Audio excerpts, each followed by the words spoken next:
good though. You look like a fucking vanker. Hello out there in internet land. This is episode 22 of the F1 chat. I'm your host, Phil Lamington. Now I'm going to change up the order here. Sitting to my right is a man who claims he comes from the land of Longhorn. It's Longhorn. How are you, my friend? Oh, I wasn't expecting this. Moving up the order. Yeah. Hey. Yeah, you're opening the batting now. I'm good. Maybe not as good as I would have been if I was in the land of the Longhorns, though, as they keep calling it. It would be, I imagine the town of Austin would be pretty pumping this weekend with the Grand Prix. Yeah, the old Grand Prix. The Grand Prix. Yes. And sitting to my left is a man who, well, he was a bit meh. And it's This is what happens. JB. When you change the order. This is what happens when you change the order. You've changed things. There's no going back. The paradox is all out of balance now. It's Inception. It's the Matrix. I feel It's a bit. JB. How are you, JB? I do feel a bit meh, to be honest. Getting over the flu, but I'm alright. Lando had a good race, so Yeah, but Danny didn't. something's up with that boy. It's just, well, as we were discussing before when we were Yeah, watching it, there's a little bit of McLaren stuff this week, so. But, so we just finished watching the United States Grand Prix from the Circuit of the Americas in Austin, Texas. Surprisingly, there was a bit of action this year. Yeah, Actually made the What a- track worth watching. it did, yeah. Better than last year's. Yeah, because normally this race is just boring as sin. But Yeah, it's like it's a fun place to come to for the spectacle of it, but and the then actual race it is just boring. becomes procedural. Yeah, But this actually had a lot of action going in it. yeah, it did. Yeah, it was alright. So we're going to get to the race results and the race report, the F1 report. We're going to hand it over to JB. JB, take it away. Right. The race report from the 2022 United States Grand Prix from Circuit of the Americas in Austin, Texas. Lap 1. Carlos Sainz starts on pole position alongside Max Verstappen. George Russell slams into Carlos Sainz in turn 1, spinning the pole sitter and forcing him into retirement with a coolant leak. Lap 3. George Russell is given a 5-second time penalty for his contact with Carlos Sainz. Lap 5, George Russell passes Lance Stroll for third position. Max Verstappen complains of wind pushing his car around. Sergio Perez gets past Sebastian Vettel. Nicholas Latifi spins on his own. Perez gets past Lance Stroll as the right end plate of his front wing flies loose down the back straight. Lap 11, Valtteri Bottas pits for hard tyres, as does Tsunoda and Ricciardo. Lap 12, Charles Leclerc passes Vettel. Lewis told to push as he pits for hard tyres. Max Verstappen on lap 14 boxes for hard tyres as well. George Russell comes in, serving his 5-second penalty in the process. Lap 18, Valtteri Bottas spins off into the gravel, triggering a safety car. Charles Leclerc takes the easy stop for a fresh set of hard tyres. Lap 22, Lance Stroll turns into Fernando Alonso down the back straight. Fernando's Alpine hitting the rear of the Aston Martin, launching the front of the car into the air. Fernando's car miraculously lands back down on all four wheels and he is able to continue. Lance Stroll spins into the wall, smashing his rear wing and retiring from the race. Safety car deployed. Lap 29, Lando Norris's left side wheel cover wing has snapped off through debris damage. Lap 30, Charles Leclerc dive bombs Sergio Perez into the hairpin. Pierre Gasly is under investigation from the FIA for being more than 10 car lengths behind the car in front under the safety car and is handed a 5-second time penalty. Lap 35, Lewis Hamilton pits for hard tyres on the undercut. Lap 36, Max Verstappen pits for medium tyres, but Red Bull have a horror pit stop. And Max slips down to third behind Hamilton and Leclerc. Lap 38, Pierre Gasly is reissued his 5-second time penalty after it is noted he wasn't stationary for the allotted time. Max Verstappen dive bombs Charles Leclerc into turn 1 before Leclerc switches back on him into turn 2, but Max gets DRS down the back straight and slips past Charles Leclerc into third. Lap 40, Sebastian Vettel leads his 3,500th lap in Formula 1. That's pretty massive. Hey. Lap 41, Lewis Hamilton takes the lead off Sebastian Vettel, as close as he's been to his first win of the season. Lap 42, Sebastian Vettel has a nightmare pit stop, costing him a podium and potentially a shot at the top 10. Lap 43, Lando Norris dive bombs Yuki Tsunoda, Zhou Guanyu, and Alex Albon into turn 1 on consecutive laps. Lap 44, Nicholas Latifi is given a 5-second time penalty for forcing Mick Schumacher off the track. Lap 46, Lando Norris gets past Esteban Ocon into 8th. Lap 49, Fernando Alonso's wing mirror flies off down the back straight. Lap 50, Max Verstappen swoops past Lewis Hamilton into the lead of the race despite Lewis's best attempt to take him back. Lap 52, Sebastian Vettel gets past Alex Albon into 9th. Max Verstappen on his final strike for track limits. Lap 54, Lewis Hamilton on his final strike for track limits as well. Lap 55, George Russell pits for soft tyres and a crack at the fastest lap point. Lap 56, Lando Norris passes Fernando Alonso for a crucial 6th place for the team's championship. Sebastian Vettel pips Kevin Magnussen for 8th place in the penultimate corner. Mick Schumacher is given a 5-second time penalty for track limits. And Max Verstappen wins the United States Grand Prix, equaling Michael Schumacher and Sebastian Vettel's record of 13 wins in one season. Lewis Hamilton finishes 2nd, Charles Leclerc finishes 3rd, George Russell gets fastest lap, Sebastian Vettel gets driver of the day, and then post-race, Fernando Alonso is given a 30-second time penalty for loose bodywork with his wing mirror flying off dangerously. Sergio Perez comes in 4th for Red Bull Racing. George Russell comes 5th for Mercedes. In 6th was Lando Norris in the McLaren. And then in the updated positions, Sebastian Vettel comes 7th in the Aston Martin. Kevin Magnussen finishes 8th in the Haas. Yuki Tsunoda comes 9th in the AlphaTauri. And Esteban Ocon comes 10th in the other Alpine. So, I actually really enjoyed that race, though. I thought it was quite entertaining and there's a fair bit more action than last year. At stages, it was right when it was starting to get processional, someone would do something dumb. yeah, Like there'd be a dodgy pit stop or there'd be a safety car. or Lance Stroll would happen. Or Lance Stroll would just not look in his mirrors. But he left him space, didn't you see? Yeah, he reckons he gave Alonso space on the left. And then he took it away rather rapidly. Yeah, like he's about to overtake him, so he just turns in front of him at the 11th hour. Well, there was an onboard at the Skypad after the race, and Lance Stroll clearly looks in his mirror to see what Fernando's doing and then turns.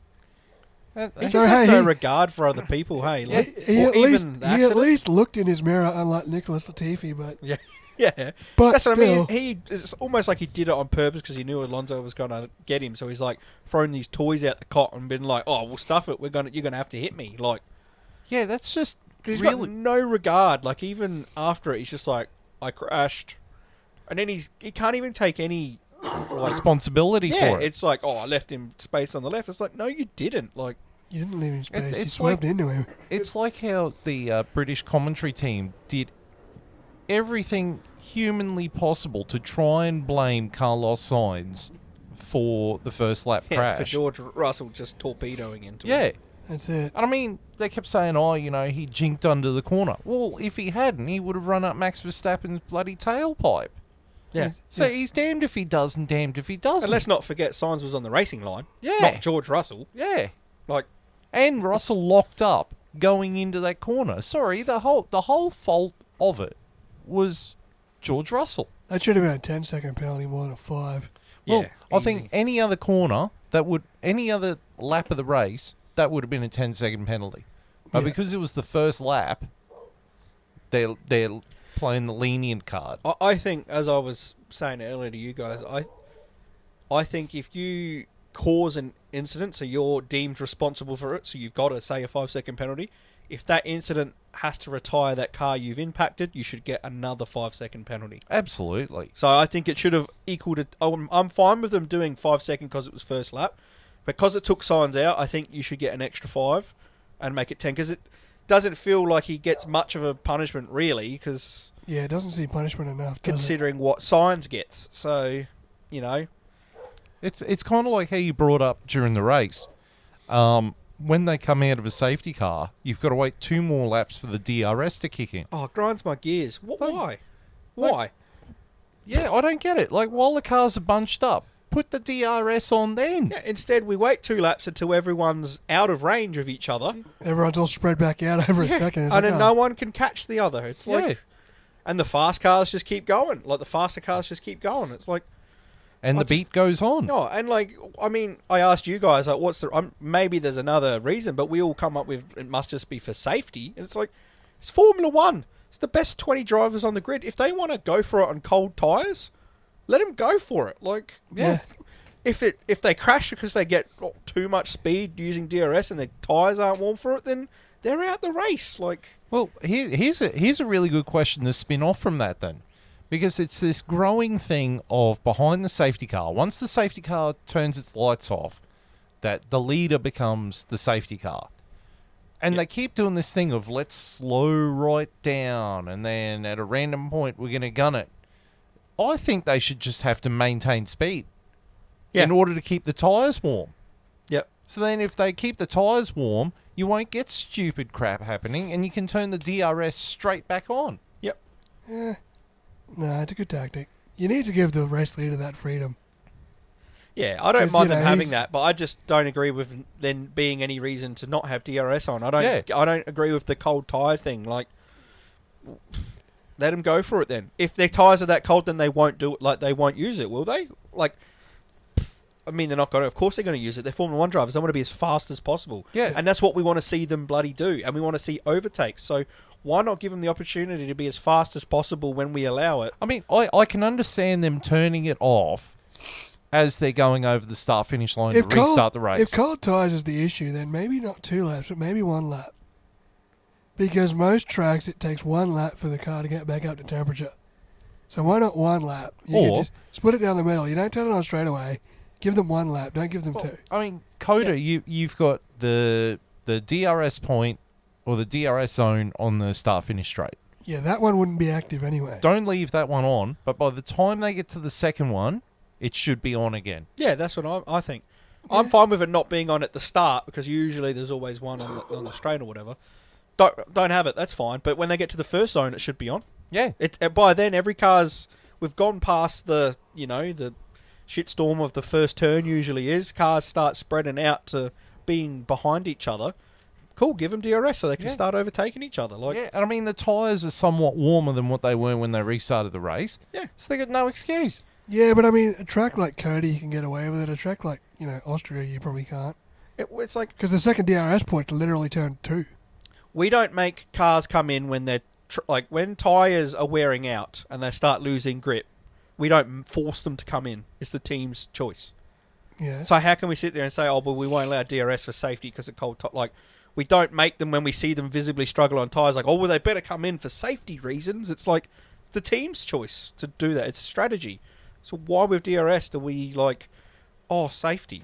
No, just let them use it. They'll use it strategically. If their tyres are too cold, which I don't think any driver's going to not use it. They're going to use it. Yeah, but if they crash, then that's so be it. Like, it's I mean, Formula 1. they're drivers. They're there to push. They're there to get positions. Yeah.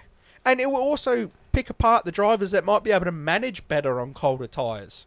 So it might give some drivers an advantage, which might be interesting. You might see drivers that aren't out and out the fastest, but might be good at managing tyres, get a better start to a race and be able to manage something. But at the moment, it just feels like all we're destined to do is allow the fast cars get ahead and then that's it. Let the fast cars go zoom off into the distance and let's watch a midfield battle of a DRS train. Yeah. Because by the time they get DRS, they can't, it's, I don't know, that's what it feels like for me a lot.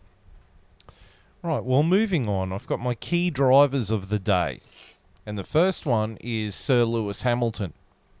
I actually think he drove a really good race. The only thing that sort of let me down about him was the last 5 laps bitching about Max and the track limits. Also going off the track himself. Yeah. Getting that. Yeah, they all do it, but they all whinge when someone else, and when another driver gets ahead of him and they can't do anything about it, they all whinge. Perez was doing it about Leclerc. Yeah. They all just, whenever a car gets ahead of him and they feel helpless because they can't catch him, like he would have, because once Verstappen went past, it was it. That was it. That was it. It's like, I better say whatever I can to try and pull something out because it's my only chance, So Yeah. And it's not like the FIA weren't watching because they gave Max the black and white flag like 3 laps before they gave Lewis his. Yeah. Yeah. So, they were watching. Yeah. But I think he actually drove really well, oddly enough. He did. That's as close to a win as he's got this year. That's as close to a win as he's going to get this year, too. Yeah, I think so, yeah. Unless... Well, I could see him winning into Lagos, but it'd have to be like something crazy. Verstappen would have to DNF. Yeah, Verstappen would have to crash out for Lewis It would have to be race. a wet race and someone, Lance Stroll, do something stupid going into turn 1. Yeah. For Lewis to win a race, I think Max will have to be out of the race. And potentially also Charles Leclerc. Both Ferraris and both Red Bulls will have to get cleaned up. I don't know. I reckon he could take Sergio. Not both, yeah. But both Mercedes. Did Russell finish in front of Perez in this race? That he did. Both Mercedes beat Perez. So... No, Perez got Perez Russell. good, yeah. Right. I think Hamilton gets Perez and can get Leclerc. I think the only one he can't get is Verstappen. I don't know. I reckon Leclerc could get Lewis. Yeah, I think so too. I think even Carlos Sainz might have a good shot at keeping him behind. I'm not saying they won't. I'm just saying I would back Lewis to pull it out if he had to. The only one I wouldn't back him against is Verstappen. Yeah, fully. The next driver who really impressed me was Charles Leclerc. I mean, he started 12th and he finished 3rd. Yeah. He drove a smart race. He, besides his tyre degradation, I think he drove really well and was competitive up until probably 5 laps from the end. I think he was cautious. He I think played he was it safe. cautious. Yeah. Martin Brundle was saying, Charles Leclerc doesn't seem as fast as I thought he'd be. But, he doesn't drive a whole lot like Max Verstappen and Lewis Hamilton just being... But also, just dive bombing. I think he was very calculated. Charles Leclerc has said the biggest problem with the car is that it goes through tyres like anything. Tyre degradation is worse on the Ferrari. Yeah. And that's been a problem all year. So Tracks like this, it's not good when it's a high degradation track. It's not good if you're eating it up quicker than everyone else already. Yeah, and a track that just goes through tyres, especially the front left. That Coda just gets eaten alive. So, for what he had and for what he did, good day for Charles. First time he's finished on the podium outside of the outside of 7th. Outside of 7th. Yep. Yeah. The next driver of the day was Sebastian Vettel. I thought he drove a really awesome race. He did. Yeah, driver of the day for me. Yeah. Driver of the day for everyone, but he was so unlucky with that last pit stop. Yeah, he would have been... If that last pit stop went well, he's almost on the podium. Yeah, he's close. Yeah. The way he was driving... But the fact that he got back in the top 10, even when he fell to 12 was amazing. He started in 10th, got into 5th on the first lap, had an awesome start, kept himself in the top 4 or 5 until that pit stop. Even led the race at one point, had that horrible pit stop that was like 16 seconds or something. Yeah. You think that's it, his race is done, because it dropped him back to like 14th or 15th. And somehow he pulls it back up to 7th. Yeah. With 20 laps to go in an Aston Martin. We're not saying he doesn't have a Max Verstappen's Red Bull. So that Aston Martin has come on in the last few races. Third of the year is just whatever update switched they on. gave to it, man, that car is a rocket at the moment. Yep. And Vettel's out driving it. It's a good way for for him to watch again. It's a good way for him to end the season, man. Yeah, and his final season in Formula One, he had a great race in Suzuka. He's had a great race here. I hope he keeps having great races. Yeah, I want to see him finish with points all the way out, That's it. and enjoy it, and see him off in style, not see him off, chasing 12. He's driving with no pressure. It's just driving for pure victory. The love of driving, he's savouring. Guarantee he's savouring every moment of it too. Yeah, he would be. Do you see the little video of him? Formula One put it up. His onboard radio when he got past Magnussen at the end. He was fist pumping, and he's saying to the team how good that was. He's like, "Oh, I'm so full of adrenaline, guys! Like that was." That's you could just hear in his voice like he enjoyed that. Yeah, He's And that was happy nice again. because I don't think he's enjoyed a lot of Aston Martin. over the years. Well, I don't think he's had much enjoyment in the last 3 years in F1. No, not since he's You been know. with Aston Martin. But also his final year with Ferrari. Yeah, he had like- a dismal yeah. last year at Ferrari too. He hated it. Yeah. Oddly enough, my next driver is Kevin Magnussen. Really? Made the one stop work somehow. Made the one-stop work, finished right behind Sebastian Vettel. Yeah, almost beat Vettel to the line, but pretty awesome tyre management. I don't think and points for Haas. Maybe give him DRS at the start. See what he does. Yeah, well, Can clearly manage tyres. obviously the Haas is pretty good on its tyres. Yeah. Well, I nearly put Yuki Tsunoda on here I because he think he finished should in the be. points, but I think... He started 19th with a penalty. Did he? Yeah. Oh, okay. Yeah, well, I sort of... He didn't do much during the race. He just... You just flew don't under the like radar. him. That too. But I just didn't think he did much during the race. Oh, I think he did. He did really enough. well. He went Yeah. from 19th to like 9th or whatever. Yep. I'll put his photo up when we get to this. Right, so now we get to the news. And the first news story is that Red Bull are the 2022 Constructors Champions. They've sealed up the title. That was only a matter of time. Yeah, that was the inevitable. Yeah, I mean, they're nearly 200 points ahead of Ferrari now. So, you know, That's pretty awesome. Dominance this And year. you know what that means? Mercedes dominance is finally over. Yep, now we Yep. get to watch another team dominate. Now At we least get to it's a watch team Red we Bull. like a bit No, more. even better, we get to watch Toto Wolff bitch all the way through this year's season of Drive to Survive. We're going to get to watch him bitch all the way through the next bloody 5 years, I reckon. Max Verstappen's going to equal Lewis Hamilton by like 2030. By 2026, he will. I You reckon reckon he's going on a streak? I reckon Red Bull's going to just go on with this dominance, and I don't think anyone's going to catch him. Because I think Ferrari would implode themselves if they get there. Mercedes isn't there at the moment. I mean, maybe they do get there, but I don't know. I think Red Bull just Max Verstappen to me is He's arguably on the form. greatest driver we might ever see in our lifetime by the time his career is done. I would almost go out on a limb and say it now. He's the greatest driver ever. Like, Man, I thought that about Marc Marquez on the MotoGP as well. Then he got that really bad injury in like 2020 and he just fell off. well, Verstappen hasn't had that moment yet, you know. So, like I said, the records aren't there, like they're slowly getting there already. And he's what 24 Yeah, well, he equaled Fernando Alonso. already. He had 32 wins and 2 championships. And he's like 26 years old. But How old I is he think then? He's 24. Max is 24. I think yeah. though the one thing we keep forgetting to mention about this is like we're talking about the dominance of Max Verstappen, but how good has Perez been in the It's- last 2 seasons at Red Bull? It's the dominance of Red Bull. He- themselves. They're a Oh, championship outfit at the moment. He is the driver they've been looking for. Yeah. You know, Pierre Gasly didn't match up. Kvyat didn't match up. Albon didn't match up. Even, to a degree, Ricciardo. Ricciardo did. Ricciardo matched up until a point. Ricciardo just makes poor decisions when it comes to his career. Yeah. Ricciardo matched up until Max Verstappen started becoming the number 1 driver in the team. Yeah. And he didn't like that. Yeah. And unfortunately, it's cost him his Yeah. career. But, Retrospectively, he should have stayed. Ever since then, they've been trying to find a driver like Ricciardo who could... Well, I mean, they wanted a driver who could push Verstappen, but now I think what they needed was what they've got, which is Perez. It's Yeah, just a tail safe gunner. pair of hands, just to sweep up the points behind Verstappen. Yeah. That's exactly what they needed. When Ricciardo was there, I think they wanted someone to push Verstappen, but now that Verstappen's so light years ahead, they're just happy with the sweeper, which they've got. And Yeah. look at what we're seeing. Dominance, absolute dominance this year, and well-deserved. Yeah. The next news story is that Eduardo Fuentes, race director Eduardo Fuentes, has been sacked by the FIA. Get your candles out, everyone.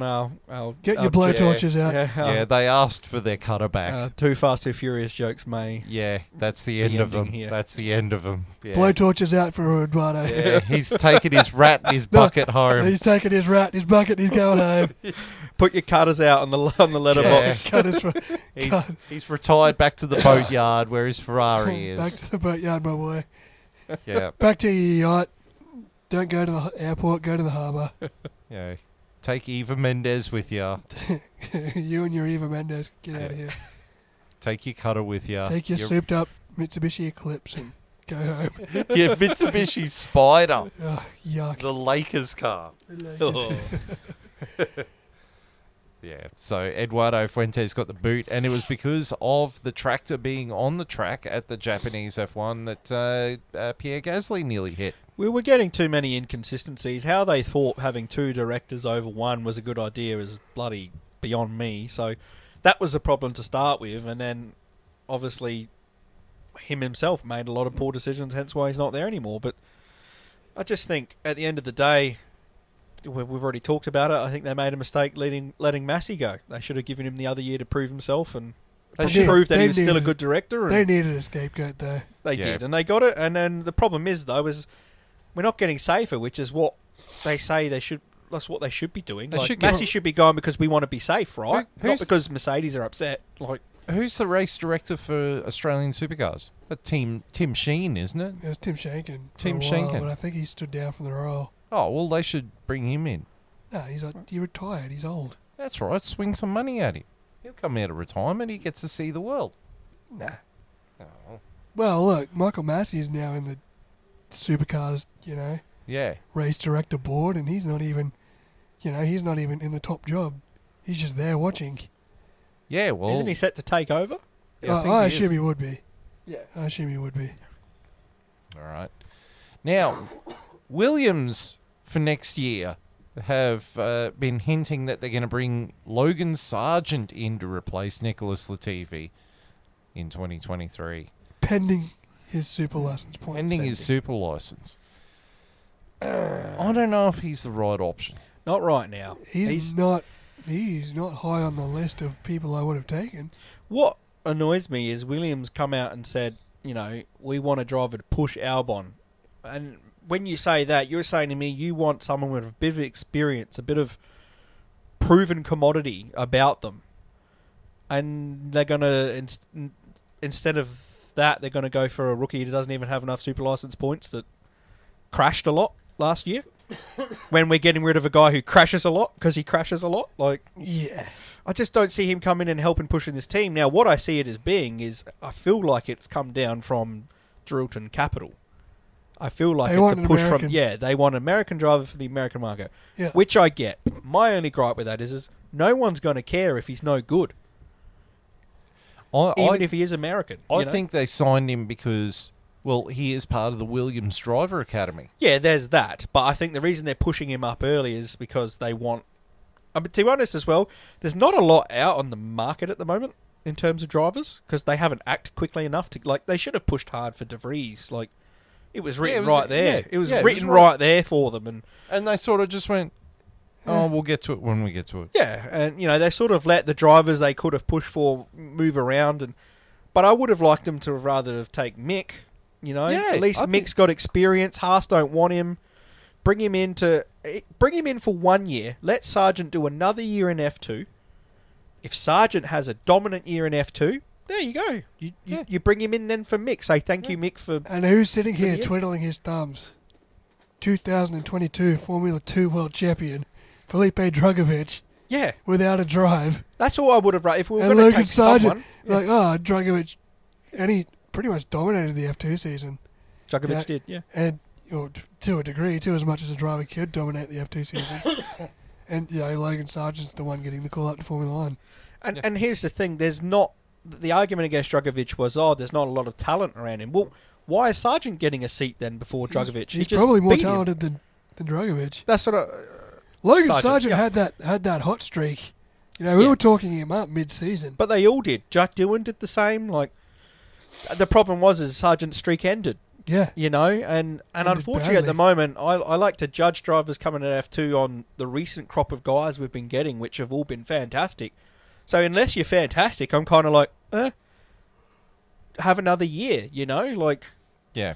that's how I kind of look at it. Like, Even Teo Pourchaire, like we were raving about the Teo Pourchaire at a point, but then he's even gone off the boil. he dropped right off. Yeah. The only two guys I would have been half interested in was Jack Doohan or Felipe Drugovich, just because they showed a bit of consistency throughout that F2 season.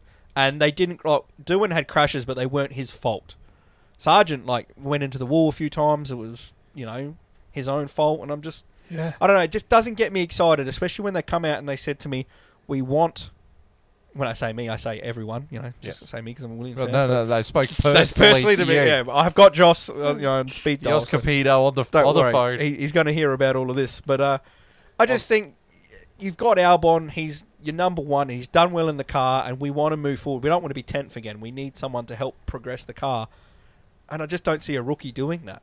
Yeah. You know, I don't see any rookie being able to do that. And I just feel like it's not going to help us take that extra step we need to get anywhere before... You know, I just honestly see us being bottom until the new regs come out and we can try again. You guys really did drop the ball in the Nick de Vries thing. Like, he was there. He was there for the takings. He was Should have been. literally... Now you've got the option of Mick Schumacher. Yeah, I but- nearly called him Mick Haas. Mick Schumacher. Like, I mean, he would be hungry to want to prove that Haas were wrong. I would have been more impressed if they told me they got Stoffel Van Dorn. Yeah. Honestly, I would have been. Or Daniel Ricciardo. Or Nico Hulkenberg. Here's the thing, right? My number one would have been Nico Daniel Ricciardo. Hulkenberg. Yeah. Daniel Ricciardo, I would have said, do whatever you could to get him. Obviously, Daniel doesn't want to come. Whether Williams have tried or not, Daniel doesn't want to. That's Yeah. what his Just probably- girlfriend said. Which is probably a shame for Daniel because I think coming to a...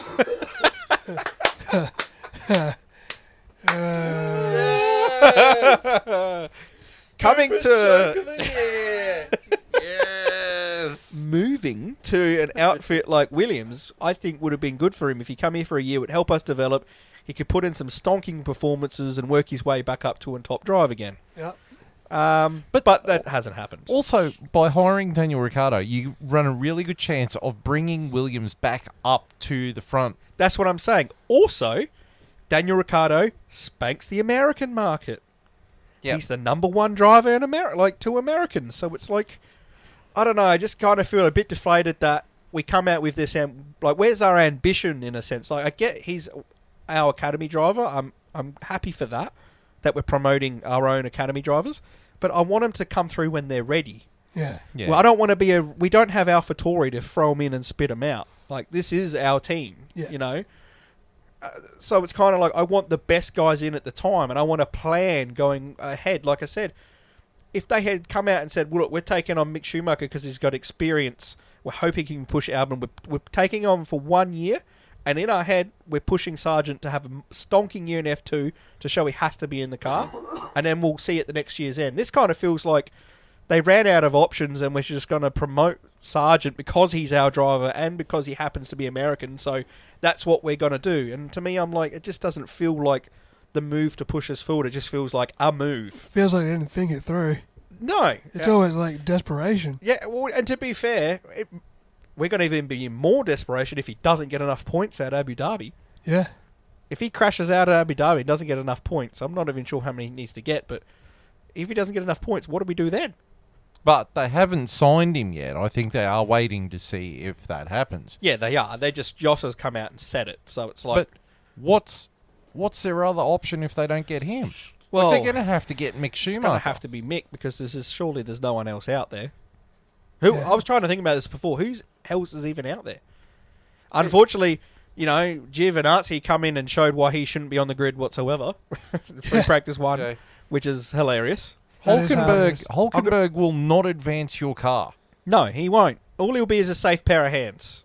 He'll bring your car home in one bit, but he'll bring it home, and if you've got a bad car, he's just going to bring it home where that bad car averagely sits. Yeah. You know, like... He doesn't advance a car, he just operates it.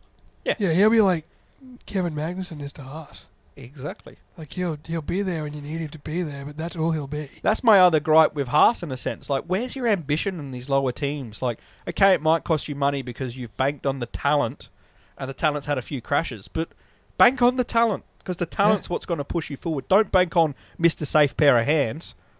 Like, do you not want to advance and have a go, or do you just want Mr. Safe Pair of Hands? Let's finish 9th. Like, well, save your rant about Haas for a little bit later. Yeah. 'Cause I know you're a bit supercharged over that. I don't know if I got a full rant in me. I think you do. I think you do. But I'm disappointed in Williams. All right. So the next news item is that Zach Brown has written a letter to the FIA, President Ben Salam, Mohammed Ben, Salam. that guy, That guy. and to 6 of the other teams on the grid about how Red Bull has breached the salary cap, the cost cap, and he has blatantly said that it is cheating and that that Red Bull need to be punished for it, citing that they should be dumped wind tunnel time and should have money taken off their cost cap for 2023. He actually said that, didn't he? I believe that is actually the punishment that the FIA are considering. Well, here's the thing, and this is what has shit Zach Brown right off, and a lot of teams too, particularly Toto Wolff and Zach Brown. You know, Matteo Binotto is just sitting there, it was a mistake. Yeah. But, so Mohammed Ben Salad, whatever his name is, the FIA president, he wants to do another one of those backdoor treaty things with Red Bull, like what they did with Ferrari about the engine saga. No, Get we them need to to sign get a that on. document saying that they admit that they went over the cost cap and everything gets smoothed over, and no one knows what punishment they get or anything like that. And Zach Brown is calling that utter bullshit. Yeah, no, this needs to be made public. Yeah. Yeah. I agree with Zach Zach. Brown. I agree with Zach too. The findings need to be, because this is the first ever breach as well, there needs to be out in the open every detail. Every single detail needs to be out in the open. And then you need to release the details of every team. Yes. Yep. Do it. Every team's cost cap needs to be put out there, what they spent and how they spent it. I can tell you how much Haas is. $20. $20. That's probably how much they spent all bloody year. Yeah. Apparently Red Bull's gone over by £1.6 million, which is a bit. Pounds or euros? Pounds. Yeah. That's not as And- much as I first thought. No, it's not. It's not massive. And they reckon none of what they overspent was car related. I heard, wasn't it got to do with salary of Adrian Newey or something? There was a salary of an employee that they did wrong. There was a catering thing that they did wrong. And there was something else. It was all staff related. Yeah, yeah. Nothing- It wasn't car none- development. None yeah. of the £1.6 million they overspent by had anything to do with the car. Yeah. How do Or you car performance. overspend $1 million on catering, though? Because it all goes under the cap. Yeah, but I mean, it's It's not all in catering. catering, it's just part of it. Yeah, Like, what I'm Catering's part of it. It was Yeah. something else. It was Yeah. like, apparently. But remember this is- Checo ordered the starters, don't He you ordered remember? the wings. He ordered the He wings. ordered the wings, didn't we, He had Checo? he had the caviar. yeah, the caviar. Remember Checo ordered the thing and Yeah. they didn't pay the bills? You were there. Red Bull picked up the tab. Yeah, yeah. Red Bull picked up the tab. I kind of feel sorry for Red Bull. I don't want to label them cheaters because I don't think they cheated. I think they mismanaged a new situation that is new to F1. This is not something that has been around for a long time, so everyone's going through the groove of it. Yeah, Do I think they should be punished? Yes, and I agree with what we've said before. They should lose wind tunnel time and the amount they spent, regardless of what it is on. Yeah. They should lose that for next year's cap. I'm happy with that, and it should be public. But I also feel sorry for them. I don't want everyone to be like, Red Bull are cheaters. Max Verstappen was getting booed because you called a cheater. It's got nothing to do with him. He didn't Yeah. cheat. He's won. This championship is 100% on merit of Red Bull, and I don't believe they've done anything to get any further ahead than anyone by spending $1.6 million on some staff and some catering. But they should be punished. Yes. Well, I forgot what I was going to say. Oh, that's right. So, yeah, Zach Brown, he No, I've completely forgot what I was going to say. Nice. That was absolutely brilliant. I had it 2 seconds ago, and I've completely lost it. Sorry, did I talk it out of you? Yeah, you did actually. Yeah, no, I agree. No, but I really do disagree with the internet. You know, the internet F1 community labeling Max Verstappen a cheater. I mean, he's driving a car. It's not his fault. It's not Sergio Perez's fault. Yeah. But, you know, I mean, the team, punish the team, with taking the wind tunnel time away from them and, lower the cost cap. But don't take it out on the drivers. Yeah, and this is especially the problem. if The worst part about it is Mercedes and all of Lewis Hamilton Mercedes fans are sitting there saying, "Oh, Max should hand the championship from last year back over to to Lewis." It's like, no, that's right. That's what I was going to say. So, Zach Brown said that 2020 was the dress rehearsal for this cost cap. That was when it was 145 million pounds. Mm-hmm. So, Red Bull doesn't have an excuse for going over it in the second year. They just don't have an excuse. Well, the third year. Yeah, this is the third year. So they don't have an excuse for going over because we've already had a year or two. If I ever get my facts right on this part, we'll say it was last year. So they've already had a year to get it right, and then the second year they've botched it. They don't have an excuse. And that I agree with Zach Brown about. They shouldn't have an excuse for buggering it up on the second year. I agree, but I also at the same time still also feel I don't want to sit here and be like, they're cheaters, they're this, they're that. I kind of feel sorry for them as well because you're also talking still about a sport where they've never had to manage money and they're one of the teams that have had abundance. You know, they're not a lower team that have ever had to, not order the starters. And now all of a sudden you do. I can still see in a couple of years a mistake happening. As long as it wasn't car related, I'm happy not to sit here and say Red Bull tried to cheat. I don't think they tried to do anything dodgy. This is how I think they made a mistake. Yes, this is how the accusations are going to be, though, until they make it public what it was. That's right, and that's what they need to do as soon as possible. The only way we're going to stop the shit talking from the internet trolls and the Lewis fanboys, and they need to make every detail of the cost cap of every team, including what Red Bull overspent on, utterly transparently public. 100% they do. This all needs to be utterly public. Or this is what's annoyed me the most about this, is it's exactly the same as 2019 going into 2020, where the FIA and Ferrari signed that secret little handshake agreement, which is crap. It should have been made public. We should have all known about it. We don't need to know the intricacies of the engine. I don't think that's any of our business. But what went technically wrong with that engine, we should have known. And what punishment they got. But the curious thing about that case is that the FIA couldn't find anything wrong with the engine. They couldn't find anything wrong. They knew something was up with it, but they couldn't find what was wrong with it. So they made him sign a back alley agreement and say, look, whatever you've done, you're going to stop doing it. And, your engine's going to be crippled next year. It's going to be down on power because this is your punishment. See, personally, with that whole situation, I don't think, if they couldn't ever find anything, I don't think they should have even punished Ferrari.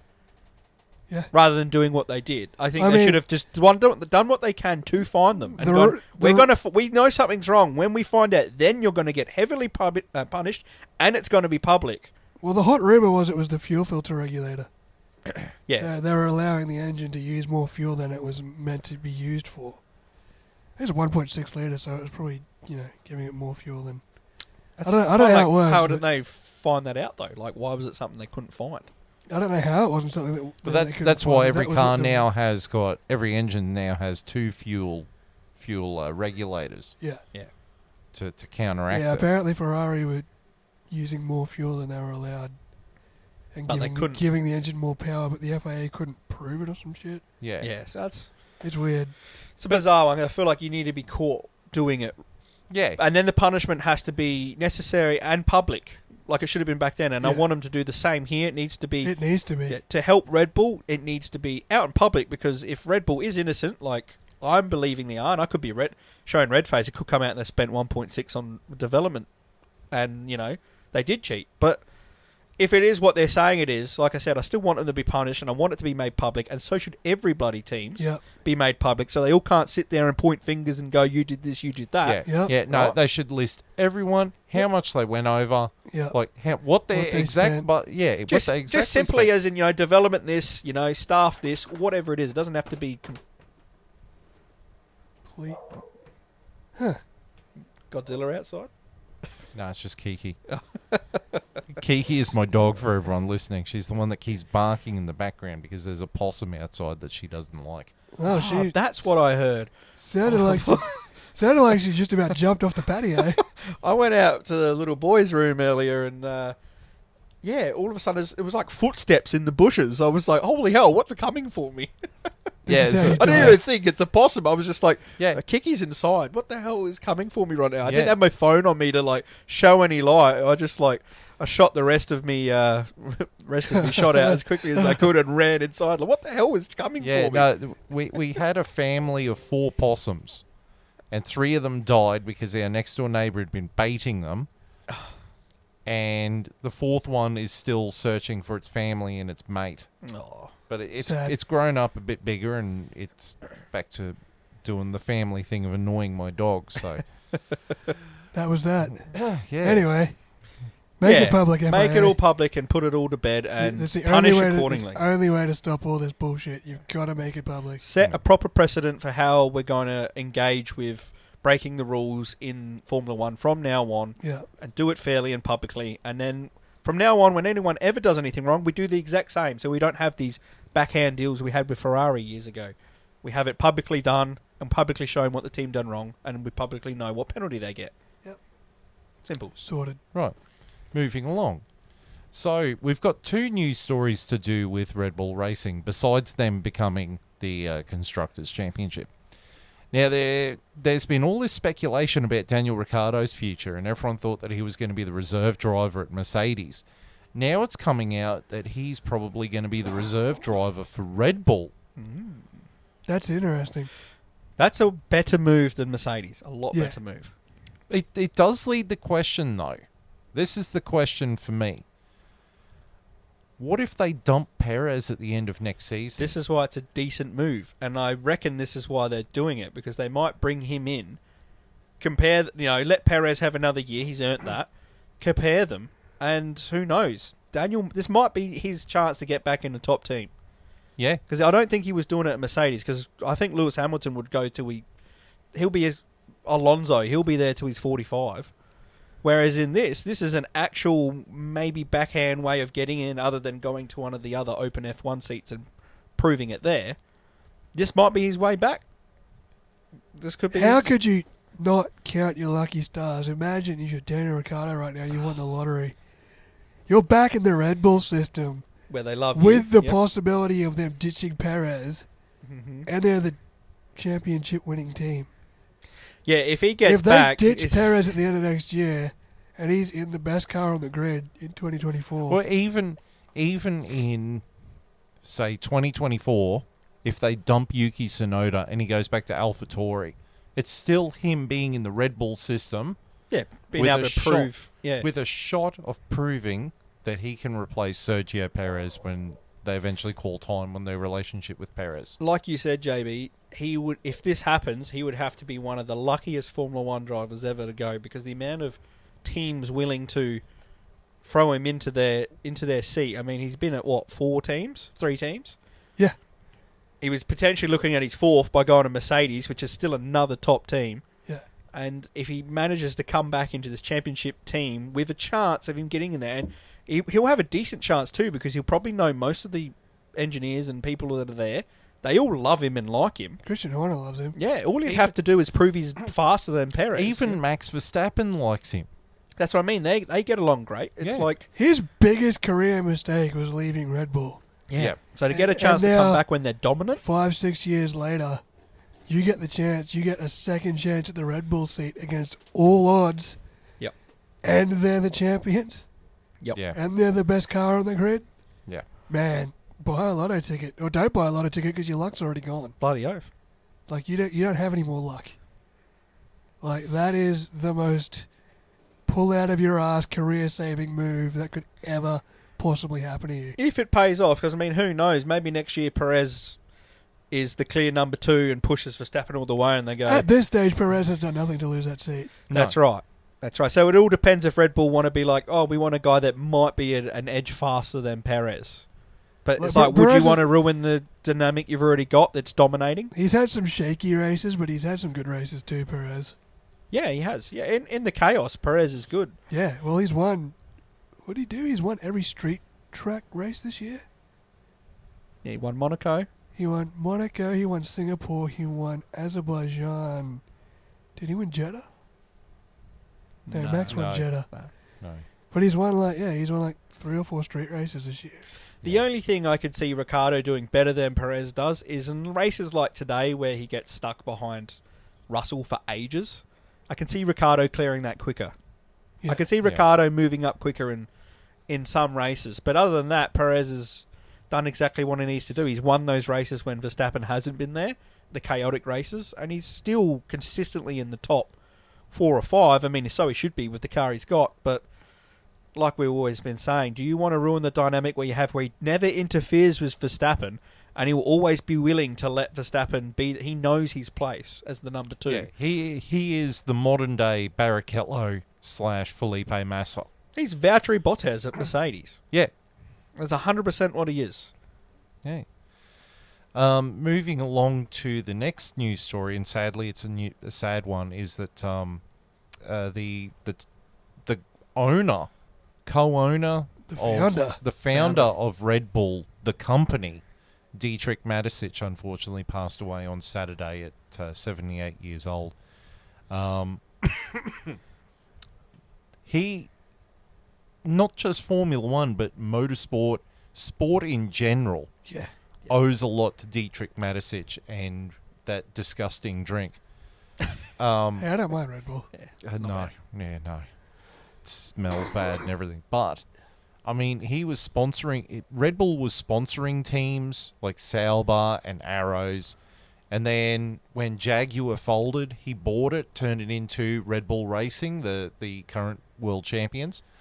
When Minardi folded, he bought that and turned it into Toro Rosso and later AlphaTauri, which that's giving 4 drivers and how many staff at both teams to follow their dreams, their passions. It's given them jobs and a career. Yeah. Yeah, but it's not just that. I mean, even their influence with MotoGP. Yep. Just all, as you said before, all sports, With everything. Even Australian supercars. Yeah, well, Shane Van Gisbergen won Bathurst in the Red Bull Australia racing car.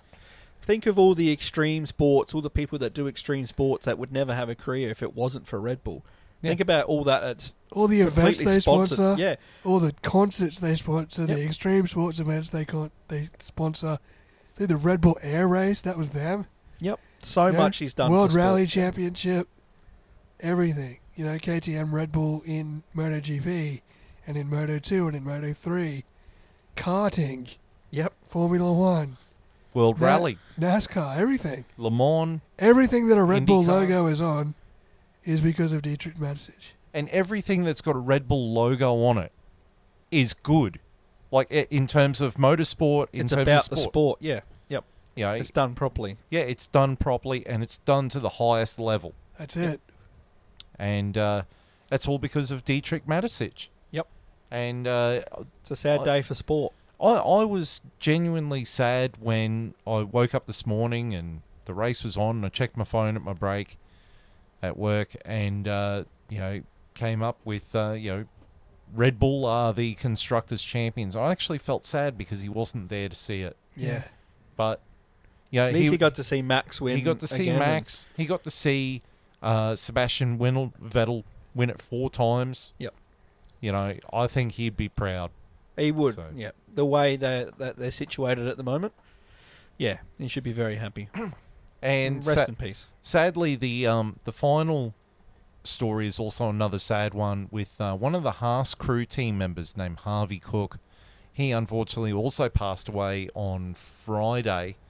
He lost his battle with cancer. I think he was only 31 years old. Had a wife and a couple of kids, and that was just really sad to read about that. I read about it on Instagram, and you know, I've lost my dad and my boss to cancer this year, so I can, you know, it sort of hit the heartstrings with me over it this year. Yeah. So, but so that's why I'm making a special mention of it, because you know, you don't want to see anyone pass away, but you know, a crew member at 31 years old. 31, that's a sad Fuck cancer. age. You know, and like Haas put up a statement on Instagram with the very photo that you should be seeing, saying, you know, how he passed away, and his wife put up a really nice, you know, thank you, and it was his dream job to work at Haas and be a part of F1. So That's And his awesome. dad was the one that waved the checkered flag at the Grand Prix. yeah, that was That was cool. touching. That was a good touch. That was cool. Yeah. Yeah. Right. Now, Longhorn, you've got opinions about Haas. So Oh, we it's just did a sad piece about Haas. Now you want me to rip him apart? pretty much. Oh, you know, Oh, I can't do it now. you don't want to do it? Okay, well, we'll save it for next week when Haas drop the ball and announce that Mick Schumacher's not driving for them. Then you They've can pretty much done that, have they? I won't have a rant, but I'll have a quick go at them, I guess. So it's time for Longhorn Says. No, they just From the land of Longhorn. they're just the way they've come out and publicly shamed Mick Schumacher in a sense. And it's not that they're saying wrong things about him. Like, sure, he's had a couple of crashes, but so has a lot of drivers. Well, here's the thing that I found really insulting about what they've been saying. Like, Gene Haas came out and said, oh, yeah, he's cost us a lot of money and we don't have a lot of money to spend. And then they put Antonio Giovinazzi in the car and he crashes it. That's Poetic justice. Yeah, that's exactly what that is. The thing that insulted me was the way Gene insinuated that, like, oh, well, if he was winning world championships, we wouldn't care. It's like, why don't you give him a bloody car to even get points first, you muppet? Where do Yeah. you think you guys sit to sit there and say, oh, the reason we're not doing so good as Mick Schumacher, you know, he should be doing... What? Yeah, but- Your car stinks and you never upgrade it. Like, Well, here's the thing. Like, all year we've been crapping on Ferrari and their team strategies. Haas are no better. No, they're really not. The only reason why they get a free pass is because Ferrari's up the front fighting for a championship. Hey. And Haas is fighting for the... eighth. Haas is the last dog at the bowl. yeah. That's what it 100%. really is. It's the last 100%. dog at the bowl, and it's sitting there complaining, yeah, and botching all these strategies, and then just saying that Mick Schumacher's to blame. No, it's a team effort. Yeah. Yep. Schumacher's cost you a bit of money with crashing the car and everything. You ain't going to do anything with that money anyway. Yeah, and, You know, you know, like... I mean, yeah, you're blaming Mick Schumacher for it, but what if the war in Russia hadn't happened? It's You wouldn't Mazepin. have any points whatsoever, and you'd have that douchebag Nikita Mazepin. Yeah. 100%. You'd have a crap ton of money getting flushed down the toilet Gene by Haas. the one guy who makes bloody Nicholas Latifi look like a good driver. I love- This is supposed to be your Yeah, I bloody know. rant, I and love I'm that this ranting. has turned into Phil rant.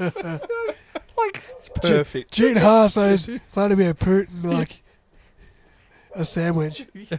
It's like, give oh, him some money. Oh, Ru- that's right, Russia- they don't have any money. 'cause Russia invading Ukraine took Nikita Mazepin off the books. Yeah.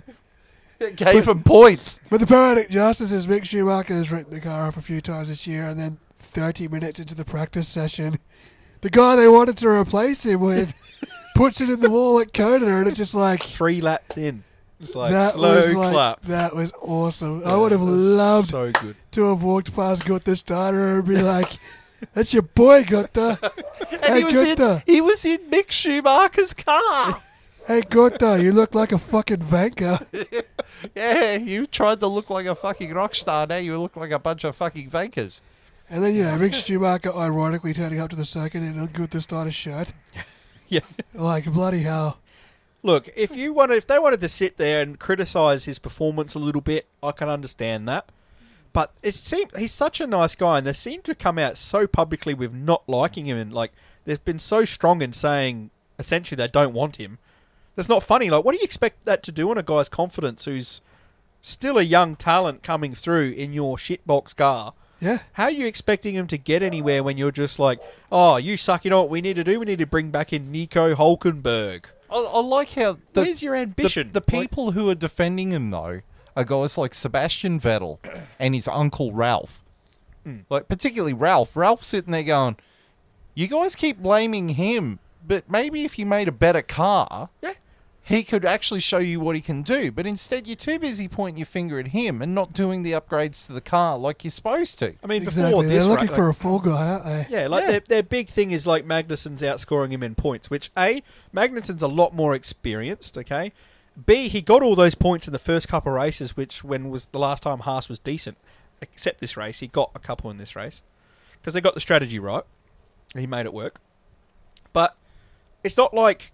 It's not a Norris-Ricciardo situation, and he's crashing.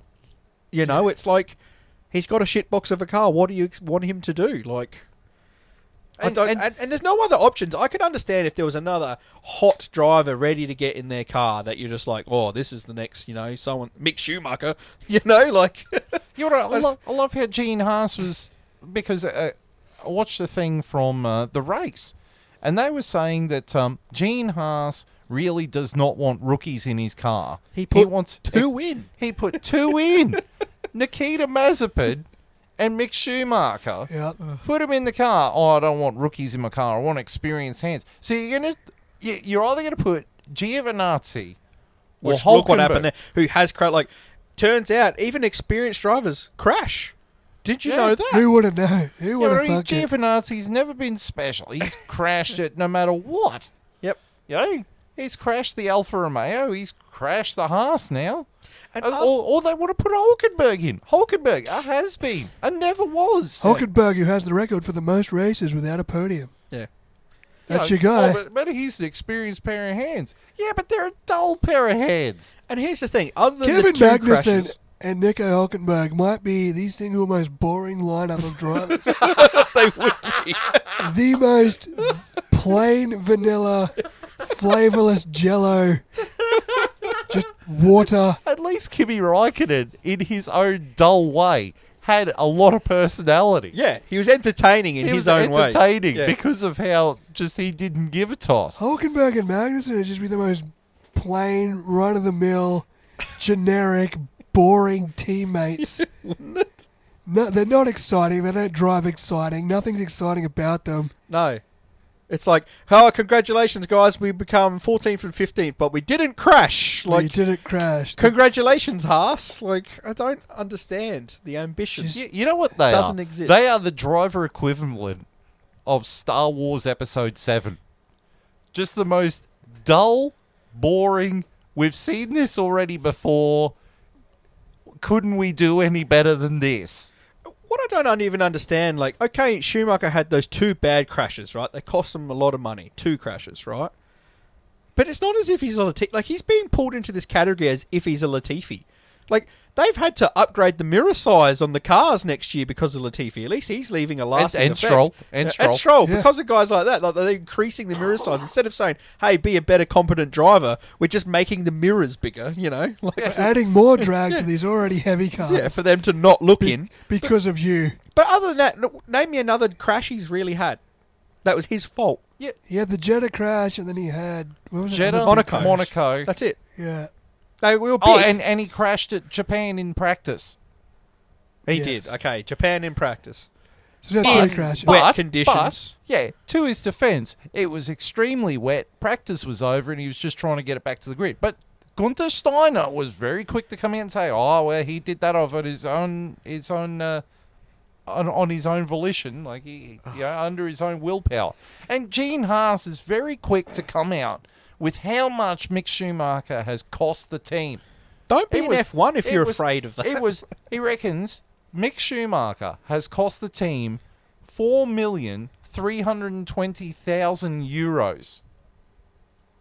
How Okay. would you come up with a number that fucking big. Stroll and Latifi cost their teams out every 3-4 races. Yeah. And you don't see fucking Lance Stroll or Josh Capito coming out saying, well, they cost us this much, they're a rubbish driver, rah, rah, rah, rah, rah. Not at all. Josh Capito's sitting there going, well, actually, Josh Capito's not saying anything. Yeah.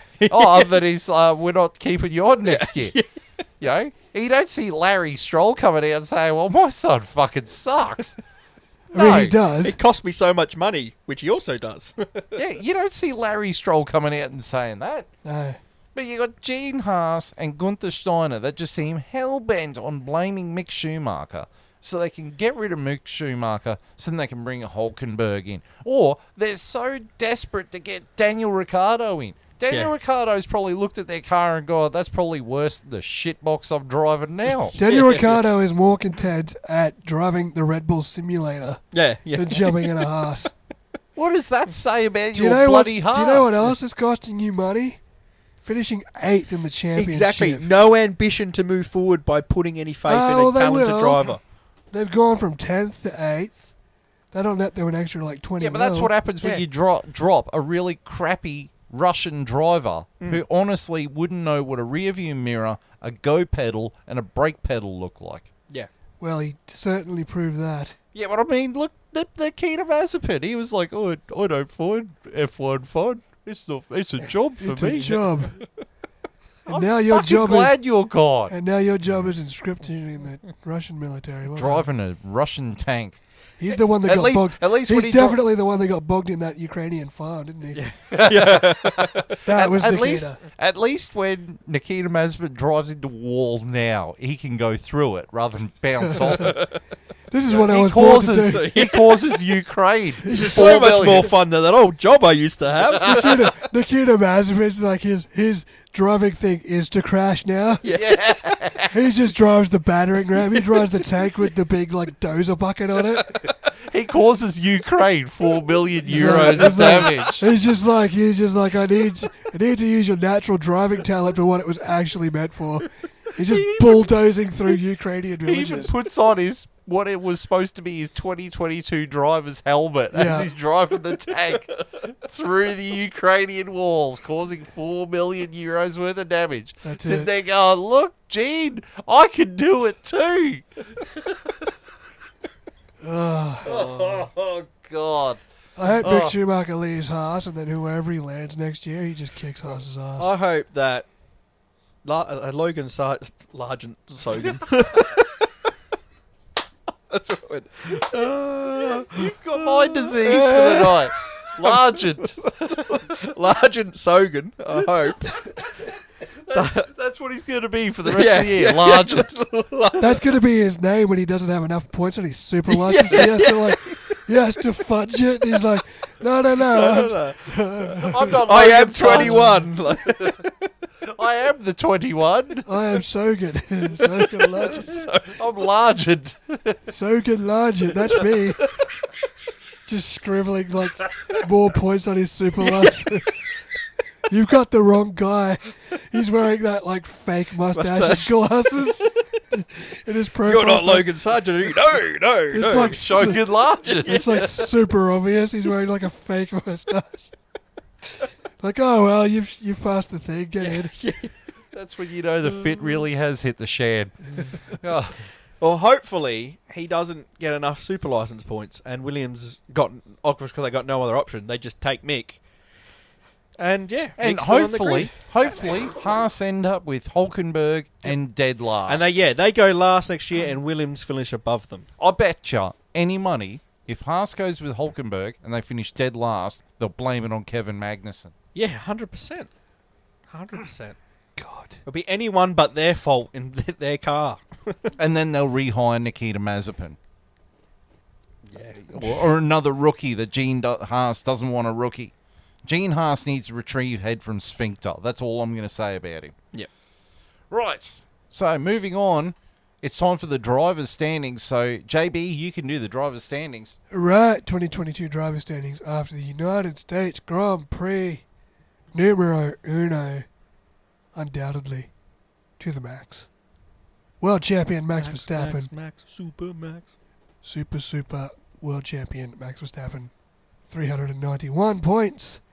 In second, Charles Leclerc with 267 points. Nipping at his heels in third, Sergio Perez, 265 points.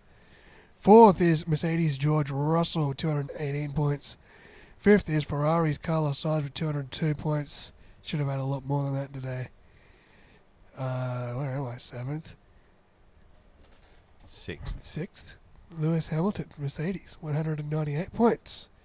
Seventh, Lando Norris from McLaren, 109 points. Eighth is Alpine's Esteban Ocon with 78 points. Ninth is Alpine's Fernando Alonso on 71 points. And 10th is Alfa Romeo's Valtteri Bottas on 46 points. I swear he's been on 46 points since And no one's caught him. round 5. And no one's caught him. He's just been sitting there. Since Miami, he's been on 46 points. He hasn't scored a point in ages, and he's just sitting there. Good couple of battles though. Leclerc Perez is going to go to the end of the year. Yep. Poor Sainz. He should have been ahead of Russell today. Yeah, he should have.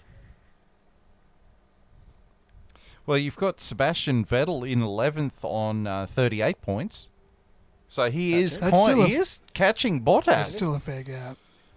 I don't know. That's 8 points. With Aston Martin's form, it could be done. Yeah. We've still got a bazillion races to and go. then Daniel Ricciardo is on 29 points. Kevin Magnussen's on 26 points. Daniel Ricciardo finished 16th today. Don't act like he's catching anybody. No, but Kevin Magnussen's catching him. Well, yeah. And Pierre Gasly's on 23 points. I swear Gasly was better than that this year. But Oh, here we go. Tied on 15th.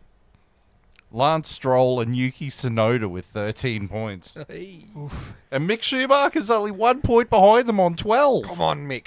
Come on, Mick. How many points does K-Mag have? 26. Okay. So it's still a fair gap between them. Yeah. Zhou Guan Yu has got 6 points. Alexander Albon. He's got Eddie Van Halen, Edifice Complex of... Because Eddie Van Halen refused to be called Eddie Van Halen. He had to be called Edward Van Halen. Right. So Alexander Albon is on 4 points. Nicholas Latifi and Nick De Vries are both tied on 20th with 2 points. And Mr. Personality, the incredible Hulkenberg, has got Zut. The incredibly bland Hulkenberg. Yeah. With the incredibly bland Kevin Magnussen. I thought you were going to say Kevin Bacon. Now that's a driver lineup I want to see. Kevin Bacon's awesome. What are you talking about? I know, he can dance footloose as he wins races. He can dance footloose. Then we got the constructors. We're going to hand that over to Longhorn. The 2022 team standings after the United States Grand Prix. We've got... I wasn't expecting that. He does that everywhere. So you love it. At the top, and now the champions of 2022 Constructors Champions, we have Red Bull Racing with 656 points. In second, we've got Ferrari with 469 points. Giggity. In third, we've got Mercedes with 416 points. Giggity. In fourth, we've got Alpine with 149 points. Jesus, that is a massive gap. Yeah. Yep. That's fucking huge. It's like tiers, isn't it? It's like Red Bull's tier 1, Ferrari, Mercedes are tier 2, Alpine, McLaren are tier 3, and then we've got the rest. And then Williams. I didn't want to say it, but yeah, you guess you're right. Coming in fifth, we've got McLaren with 138 points. So Alpine's just getting the edge at the moment. Daniel Ricciardo's really going to have to step it up these last few races. In sixth, we've got Alfa Romeo with 52 points. In seventh, Aston Martin and climbing with 49 points. Could get Alfa Romeo here. Yeah, they're having a real strong end of the year. They are. They were ninth for ages, I thought. Yeah. But yeah, coming home strong. In eighth, we've got Haas with 36 points. In ninth, we've got AlphaTauri with 35 points. And at the bottom in 10th, we've got Williams with 8 points. Hello, everyone. Sorry to interrupt, but shortly after this episode was taped, the FIA and Formula One released the revised driver and team standings for the Grand Prix after Fernando Alonso's 30-second time penalty. So the revised driver standings still have Max Verstappen as the world champion, Charles Leclerc is still second. Sergio Perez is still third. George Russell is still fourth. Carlos Sainz is still fifth. Lewis Hamilton is still sixth. Lando Norris is still seventh. Esteban Ocon is still in eighth with 79 points. Fernando Alonso is still in ninth, but now with 65 points. And Valtteri Bottas has 46 points. With the team standings, though the team position's still the same, the points gap is a bit different. With Red Bull still Constructors' champions. Ferrari still second with 469. Mercedes in third with 416. Alpine is still in fourth with 144 points. McLaren is in fifth with 138. Alfa Romeo is still in sixth but with 52 points. Aston Martin is in seventh with 51 points.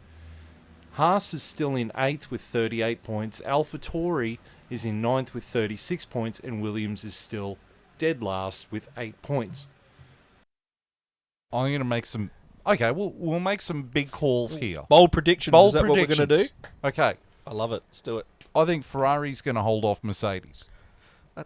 That's not really that bold. That's not super bold. Yeah. No? Okay. But okay, yep. Ferrari hold off Mercedes? I think Alpine's going to hold off McLaren. Yeah, they will. The two drivers are way more consistent than McLaren pairing. I think Aston Martin are going to get Alfa Romeo. Yes, I think so too. And I think AlphaTauri are going to get Haas. Yep. I agree with all of that, actually. Yeah. And I think Williams... are going to finish dead last. Yeah. Will Williams crack double figures by the end of the that's year? a bold prediction. I'm going to say yes. Yes. I'm going to say they get 10 points. I reckon Alex Albon does something cool in Brazil. Yeah. You know what would be really ninth. You know what's going to be really funny? If the person who gets the points that makes them crack 10 double figures is Latifi. And then Sogan Largent doesn't get his super license points and we have to keep Latifi for another year. Oh, ouch. No. Why would you wish something that damn horrible? I'd rather Nico Hulkenberg. That's how bad that is. This is all gross. Yeah. Right, so the next race is, I believe it's next week. Mexico. Yeah, they're going straight to Sergio Rodriguez. For some reason, I don't think the thinner air is really going to work well with the Red Bull engine. But then every time I say that, they just dominate. Yeah. I just really, really want to see Sergio win the damn race. Yeah. Do you think if they're two at the front and they're close enough, they'll let Perez through? I hope so. Yeah, they will. I think Max is champion, man. Yeah. I think Max will do it. I think Max will do it. Even if the team says no, don't do it. That's what I'm saying. That's my thing is I kind of feel like Red Bull would want Max to win because they want to go for the huge amount of records. They want Max to break all the records. That's which he's still got races to do. So, yeah. But I think Max would say I think Max would do it, like you just said. Yeah, I think Max will sit there and say he's been an awesome teammate again this year. Yeah, Max has come out and says he doesn't care about the overall wins record. He doesn't give a crap about it. But I think if he has the chance to let Sergio Perez win the Mexican Grand Prix, he'll do it. Yeah, 100%. I think Max will. Yeah. But I'm interested to see what Ferrari come with, because I don't think it's going to be as easy as they think. No. But I think personally, I think the Mercedes is going to struggle. I think the McLaren's going to struggle. Let's all say a bold prediction in the next race that we think is going to happen. Sergio Perez wins it. We're like the least bold predictors ever. That's a pretty. No, it is. That's pretty fucking bold if you think about it. It is bold if you think. It's not bold. I thought we were just because saying, but it is bold overall. Max is gonna have to let him win it. Yeah. But B, he's gonna have to be ahead of Charles Leclerc and Carlos Sainz. Yep. And possibly Lewis and George. Yep. I don't think that's as unbold as you think. Yeah. No, it's not. It's not. It just wasn't bold compared to what we were just saying in a sense. But it is bold. My bold prediction is I think Daniel Ricciardo is going to get some points. Ooh. I think he needs to get some points, but I'm not sure about the McLaren in the thin air. No. I'm really not sure about the McLaren in the thin air. I think Daniel Ricciardo will come alive in this race. Oh, he fucking needs to. And I think that Sebastian Vettel will keep his hot streak going of getting some points and I hope putting so. in banger performances. I hope so. Yeah. My bold prediction is Bottas will break his run of no points, and he'll get a points finish in this race. Actually, here's another bold prediction. I think Mick's going to get points. Ooh. So let's all take one. What are you going with, JB? Sergio? Sergio Perez wins the Mexican Grand Prix. Mick gets points. Mick gets points. Oh, I'm going to change mine then because I liked your other one. I'm going to go Vettel finishes inside the top 10? top 8. Top 8? You get to 8th. Yeah. Yeah. Vettel gets inside the top 8. Yeah, I'd like Yeah. to see that. Cool. Right. We'll revisit that next week. Right. I don't remember that next So week. now, well, it's recorded now. Yeah, I'll remember it again when I listen to this podcast back. You know how much we forget in a week? Oh, yeah. Do you guys remember what happened in Suzuka besides the tractor and the... Charles Leclerc got a 10-second penalty for post-race for cutting the corner. Yeah. And And Carlos Sainz hit the wall and brought a Rolex sign onto the track that ended up going into Pierre Gasly's halo system. Mick Schumacher crashed in free practice. do you remember what happened in Singapore? It rained. Daniel Ricciardo got 5th. And Lando And we were Norris got like, where fourth. the hell did that was come cool. from? No, I just remember... Charles Leclerc nearly had Sergio Perez, but then the tyres started to go on him. And true. Max Verstappen started from 8th, and I think he finished 8th. Yeah, he had those two big stuff-ups. Yeah. Yeah. And Hamilton stuffed up and got 9th. All right, now memory seems to be okay. Latifi got points in Suzuka. How could I forget? Yeah, that was pretty cool. Yeah.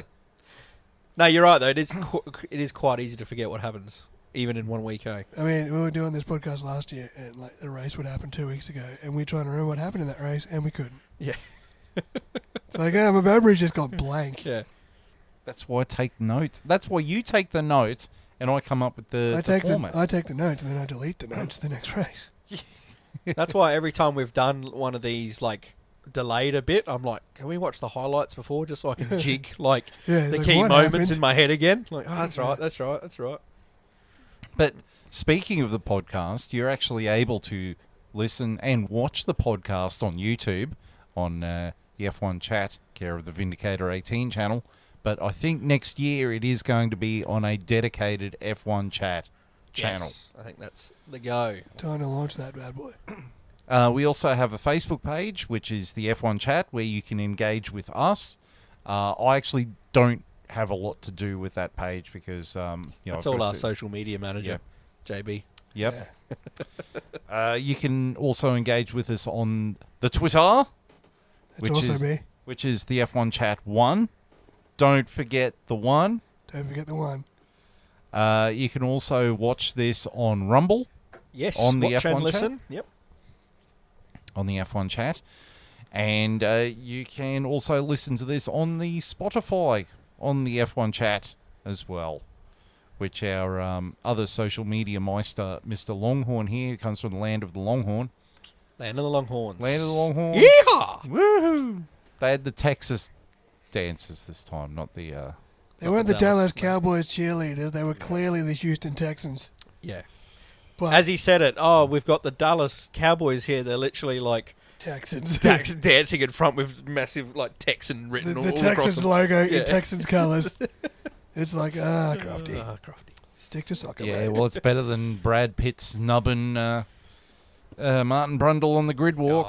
We've gone over this. If you're going to be on the grid, you got to answer questions. That's how it Yep. needs to be. If you're producing a Formula One movie in the very near future, or acting in it, or whatever the fuck you're doing with it, Yeah. and you go ahead and you snub Formula One royalty on a Formula One grid, how seriously do people then take your Formula One movie? Yeah, exactly. And Imagine getting the chance to promote your Formula One movie to a Formula One icon on a Formula One grid. And not! And just not. Do you know who's a producer on that Formula One movie? Lewis Hamilton. Yeah. I am keen to see the makeup wardrobe on that thing. I can't wait to see Brad Pitt in a red puffer jacket, not wearing a Look, shirt. I'm going to be honest. If the movie And some isn't, orange- if and the some movie orange isn't sweatpants. Rush 2 about Senna and Prost, I couldn't give a What's toss. it going to be about? it's probably It's about a Lewis made-up Hamilton. It's a made-up story? That's what I thought. I heard it was about Lewis it is. Hamilton. No, it's made up one. But yeah. So it's about Lewis Hamilton because it's all made up. Yeah, it'll be an imaginary character of Lewis Hamilton's career. Yeah. That's Brad Pitt. Yeah, Yeah, the main character's going to be black and he's It'll going to be be- it'll racially be- oppressed. It will be Huis Lamilton. Yeah. That's what it will be. Hi, I'm Hewis. Hi, I'm Hewis Hewis. Levelton. Sogan Largent. Special It's played feature, by so- Mahershala Ali. Right. Oh. So, on behalf of myself, Longhorn, and JB, thank you for tuning in to the F1 Word. The F1 Chat. Hi to Sean from the F1 Word, by the way. The F1 Chat. But do check out the F1 Word as well. It's a good channel. This is the F1 Chat. But thank you for tuning in. And until next week, we will say goodbye.